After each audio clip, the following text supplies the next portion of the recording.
The United States has conducted an operation that killed Osama bin Laden, the leader of Al-Qaeda. إنها الورقة الرابحة التي يراهن الرئيس الأمريكي باراك أوباما على أنها ستؤهله لتذكرة ثانية إلى البيت الأبيض في 6 نوفمبر المقبل.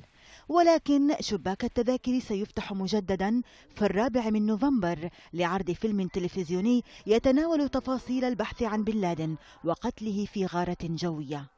موعد يأتي قبل يومين من إجراء الانتخابات الرئاسية، ويرى خصوم أوباما من الجمهوريين بأنه يدخل ضمن حملته الانتخابية. SEAL Team 6, The Raid on Osama bin Laden, Sunday, November 4th on the National Geographic Channel.